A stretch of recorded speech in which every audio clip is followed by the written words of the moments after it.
Hey guys, it's the History Nerd, and we're back with another exciting episode of Hearts of Iron 4, Oh Canada. And where we last left off, we basically ticked through the first couple of months, got Canada set up and ready to go, and now comes the calm before the storm, if you will. We can see here the re-militarization of the Rhineland has happened. That is one of the national focuses of Germany, because it happened, or completed, pretty much the same time our industrial effort did. It's kind of apparent that's the first national focus the AI went with. Germany has stationed troops in the Rhineland territory close to the French border in clear violation of the Treaty of Versailles. The local population cheered the German soldiers on, while the diplomatic reactions from France and Britain have so far been muted. It is no more than the Germans walking into their own backyard, a political commentator in Britain observed. Worrying. So we can see world tension has gone up by 2%. Thanks, German Reich. We've got our industrial focus done, which does give us one 50% research boost for industry. Apologies for the cat noises if you can hear them in the background. That's just part and parcel with what goes on.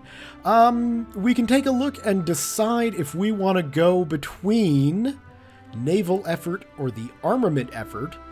And, well, I would like my home province of Alberta to get ourselves a military factory, which I think at this stage in 1936 might be, let's face it, a little ambitious. I think we're going to go with the naval effort to get our Navy experience up a little bit so we can start looking at maybe designing a variant of a destroyer, or more likely banking that for the future to make a better version later. And we will get 3 naval dockyards, which is going to be lovely. Other than that, did we gain anything other than the industrial tech? It certainly doesn't look like it. We're still churning out all of these things. As you can see, the needs are there. I do agree we need a much larger navy, but before we could even consider building that, we need much larger navy infrastructure. Because one dockyard is not going to be anywhere near enough to build all the ships we want. So, yes, for those wondering, and I did see a comment wondering where I'm from, right here. Calgary, Alberta, Canada is home. So it's neat to have, a developed region where I live, because for most Paradox games, this is a pretty crappy place. And I'm not saying this is the greatest place. As you can see, we don't have much going on, but there's home, and that's finally a part of it. It does chafe me a little bit that Edmonton got a marker and Calgary didn't, but then again, nothing in Saskatchewan or Manitoba got one, so I guess I can't complain that much. Some of you might be wondering what the red exclamation mark is next to these divisions. It's because I've grouped them all together in an army, and yet this army has no orders. So what we can do if we take a look at our military, we've got a trained military here.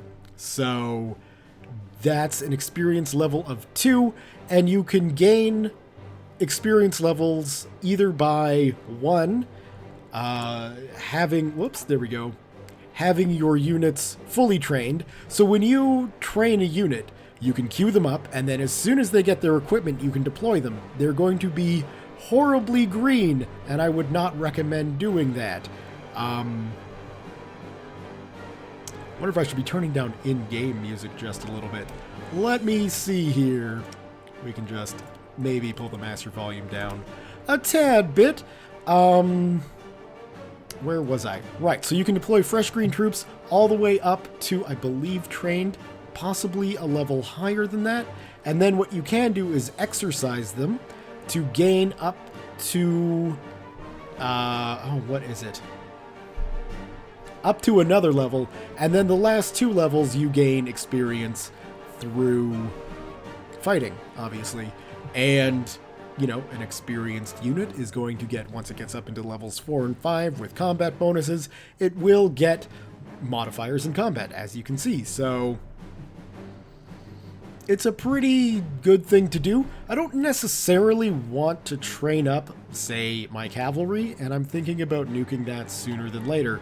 Honestly, keeping the Canadian military presence at a lot.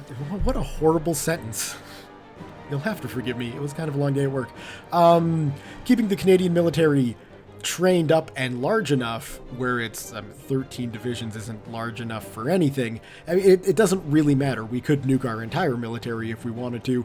I'm not quite ready to take such a drastic step yet, but it is a possibility. So let's take a look at some of the other research we can do, because we briefly saw, motorized units for infantry and then industrial tech. Well, we've got some industrial tech, critically, electrical, mechanical engineering. We will probably go for these two, but I might as well go through the rest of the tech tree. So we've got motorized, getting trained up, and that's a completely different unit type.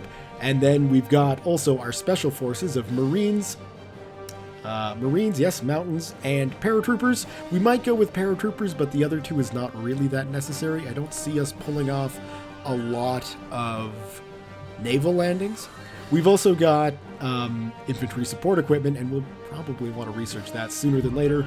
Obviously, we can go through and upgrade infantry weapons, into submachine guns, assault weapons, and we've got some night vision up there. If, let's say, I wanted to research night vision in 1936, despite it being in 1943 tech, you can see that it is going to take 1,903 days to research because the technology is 6.73 years ahead of time.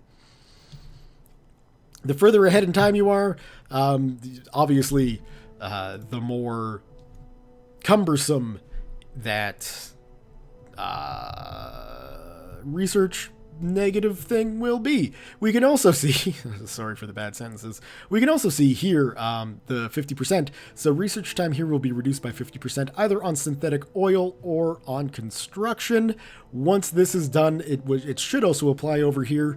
To be honest, I'd rather use that 50% construction time on something like getting our industry concentrated, maybe even on improved machine tools, not necessarily on reducing construction time or increasing construction speed, however you want to look at that. So we've got infantry covered. We've got attachments to infantry. So as we can see from the support equipment, we've got engineering companies, we've got recon companies, we've got military police and maintenance crews. These are for normal walking infantry. Here we are researching motorized, and these are the attachments you can throw onto those guys. We can get field hospitals and we can get logistics companies. And then once we research the radio, we will be able to get signal companies as well. Our armor, kind of the same deal here.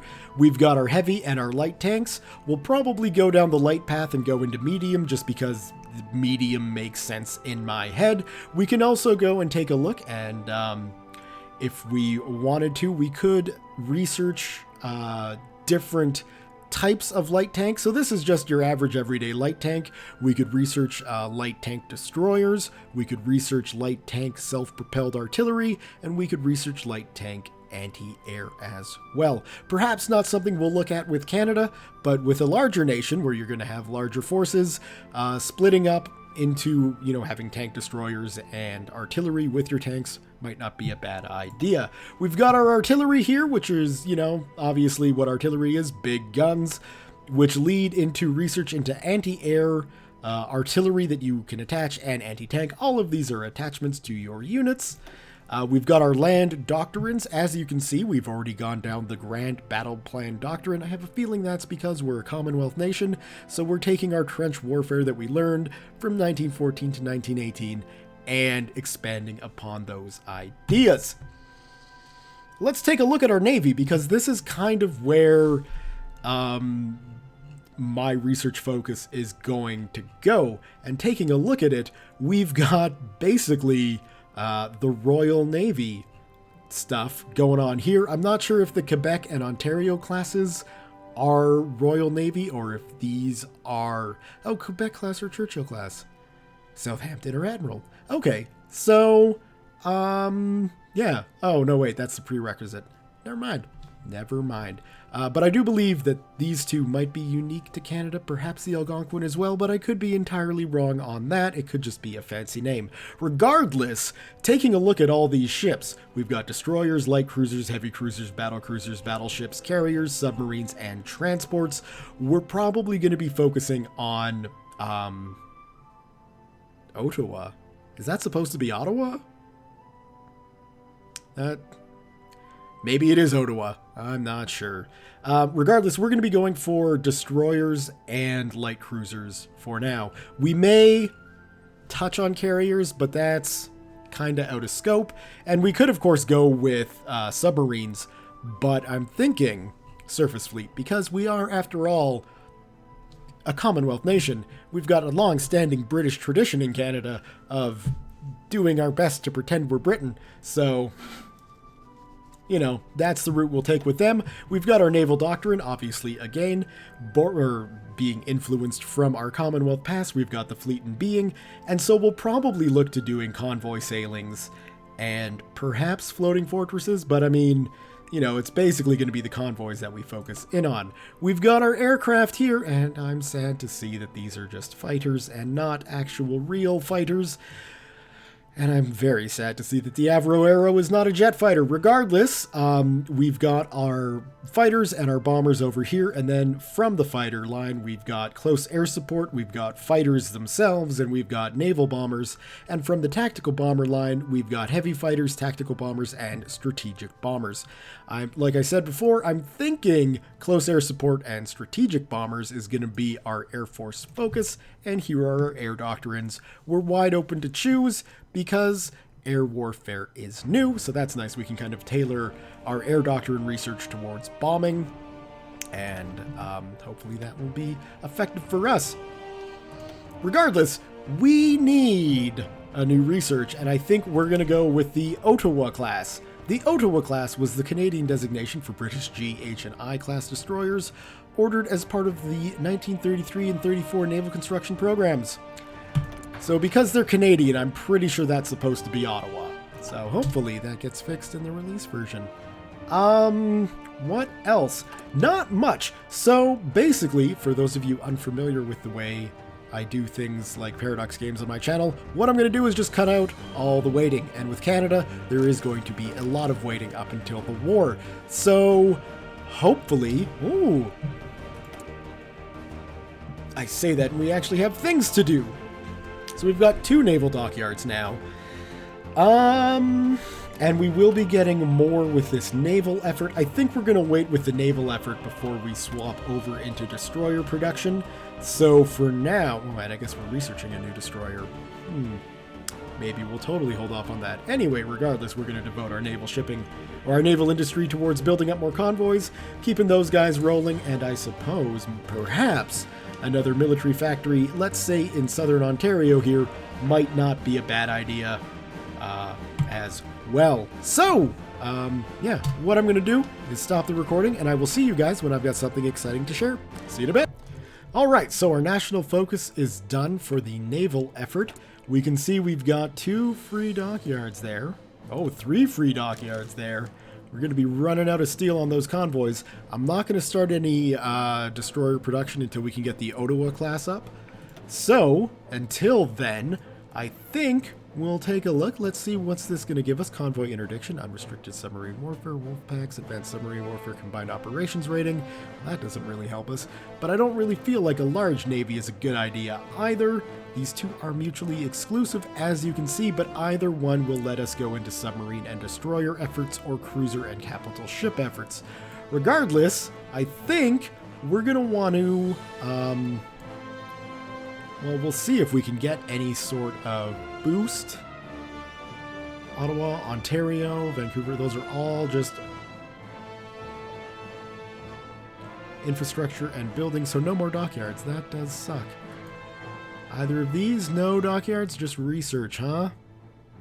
I guess we'll go with the 2 times fleet and being doctrines, because that is the group that, or that is the way we are going to be looking.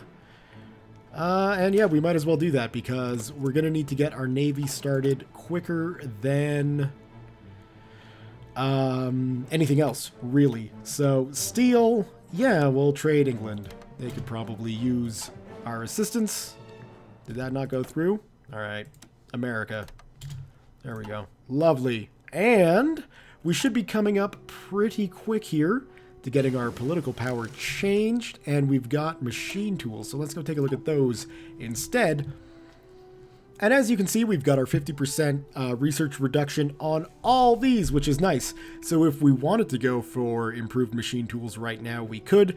But I think what we'll do is go for concentrated industry, because the chances of Canada getting bombed are slim to none. We're fine building up our industry in concentrated pockets.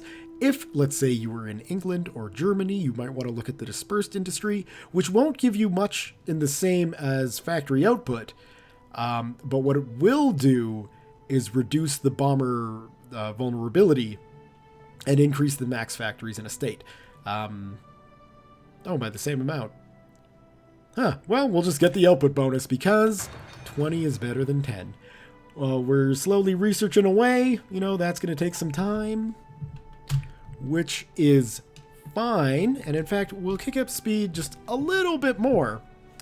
Not that it really matters, I could probably go to speed 5 without too much of a concern. What I want to do is get this up to 150, so we can go ahead and get ourselves our first government adjustment. And what I'm going to be going for, obviously, is a ship designer, because there's a specific shipping company that's going to be good for us. As we can see, we got a little pop-up that's saying, hey, you can modify your government. I'm aware. We are going to go for the Halifax Shipyard, because that will give us a max range of 30%, a sub-detection boost of 10%, and a max speed of 10% as well. It will increase our production costs a little bit, but whatevs, that's fine. If we were going for a different fleet focus, for instance, we could go with Kingston to get ourselves a Pacific Fleet designer, which will increase the deck size of our carriers while dropping their armor and increasing the range as well, and boosting the range for basically every ship you've got. Or we could go with a generic naval company for 10% research time. I think we'll take the 10% research time and boosts to our screens because, let's face it, we're just building screens. So yeah, that seems good. Next up, we'll be getting our motorized divisions done soon. As you can see, I've split my forces to have infantry and cavalry separate. What I might actually do is start exercising the infantry to get their training level up, and then the cavalry, once we get the motorized divisions, we can just nuke them and replace these guys, for starters, with motorized infantry. You can see we do have a little bit of Navy experience there, so if we wanted to, we could go into our ship designer here and take our, I guess we would take our Sanguinet class. Sorry, Quebecers out there who don't appreciate my pronunciation. I don't mean it to be rude, so I apologize. As you can see, we can boost some of the subsystems on this destroyer. If we wanted to, it will require 45 naval. Is the VW any better? The VW is better. We could boost the anti-submarine warfare. Oh, I see what happened. So this guy's already been boosted one across the board. I'm following along now. So obviously we're not going to modify our destroyer. We could also take a look at modifying our cruisers as well, give them bigger guns. Give them bigger engines, give them better anti-air, or give them better reliability. But I do think that it's going to be better to bank this up so we can get, more naval experience stored. You can cap it at 500, so I mean, you can have a lot stored. And then, have like a level 2 or a level 3 destroyer that would perhaps be much better than a slightly modified level 1. And we're still many days away. So I'll see you guys when I've got something exciting to share with you. See you in a bit. The Spanish Civil War. A civil war has erupted in Spain. Several generals seeking to overthrow the current government in Madrid have issued a pronunciamiento, and a large portion of the Spanish armed forces have answered their call to arms. This right-wing nationalist faction has occupied much of Spain, including the overseas territories. Loyalist forces and volunteers have assembled under the left-wing Republican government, determined to resist the push to their last breath. The battle for Spain has begun. So, as we can see, there was a bit of flame on the earth, and the world got a little closer to war. What you can do if your government is the correct type, say the Soviet Union or Germany, you could go in to Spain and send them volunteers. Now, we can't because we're a democracy, and then world tension has to be at least 50% before we could start sending volunteers. It's 4, so what are you going to do? We can see here that Great Britain has kindly offered the Republican Spanish forces access to basically Gibraltar. And the Soviet Union has a non-aggression pact. And that is it. They've received no assistance. Of course, neither have the nationalists. So that's going to wage on. And then, of course, either communists or fascists will win that war, and democracies have to sit back and hope to hell that neither side wants to go to war with us. I was going to say, how many days away are we from motorized? Well, we're no days away from getting motorized. We've got them. So let's go ahead and start researching infantry support weapons, because that'll be good to have. We want machine guns designed after 1918 and not before. Now, as I struggle to find words, we've got motorized divisions. So if we take a look at these guys, we got 3 trucks. We've got 1 army experience from exercises. Well, isn't that good? I should have been exercising my army a lot longer because I would like to have more than 3 trucks in here. But, it's going to cost more to add them than obviously we've got. So we'll slowly get those guys built up. But I guess what we could start doing is training some motorized divisions. Now we've got 5 cavalry divisions that we're going to need replacing. So we might as well make this 5 motorized units. Now we could either do it in a run where one is going to come and then the other and then the other and then the other. Or what we could do is go down and add units this way and then just boost that to 1 out of 1, and then these will train as in sync as they can. Now, one of the problems with having motorized divisions, if we head over, I'm just going to slow speed down so we don't affect ourselves too much here. We should get a notice shortly that we are missing, oh yeah, it's right there, missing equipment production. As you can see, we need to be producing trucks for our motorized divisions. So let's go ahead and get some motorized trucks on the go. And obviously we've got no factories assigned, so we'll take away one of the tank factories and throw in a truck factory. So now we're going to be producing 1 truck a week. Obviously this needs to go up, but we're working on it. Slowly but surely, we're working on it. As we can see, we're going to need some rubber for these trucks, and our best bet there would probably be the United Kingdom. So there we go. We got some rubber. And low manpower, obviously, because, we're going balls to the wall on unit production here. So hopefully it starts filling in. We should have plenty of men, right? Free manpower, 44,000 men. Throw them into trucks. Let's do this. We can see here with the unit training how things are going. So obviously we've got no truck equipment. It hasn't been a week. We haven't built a truck, and we've got no men in there yet. So we can see that current deployment level is green. You can leave them in there, they'll get trained, and then you can start exercising them. Let's just take a look at the army that's actually exercising, and we can see that slowly their daily experience gain is just under 0.5%. So eventually these guys won't be trained, they'll be, I think it's regulars, I'm not sure. Important thing to note, while you're exercising, you will be taking a little bit of attrition damage because I guess people get tired and they decide to go home. I don't know. It's a gameplay cost to, make it so that you're not constantly exercising your troops and then throwing them at the front line right away. You're going to want your troops to rest after they've exercised because, you're going to want your troops to fill in. Is basically the thinking there. Anyway, guys, I will be back when I got something slightly more exciting to share. See you in a bit.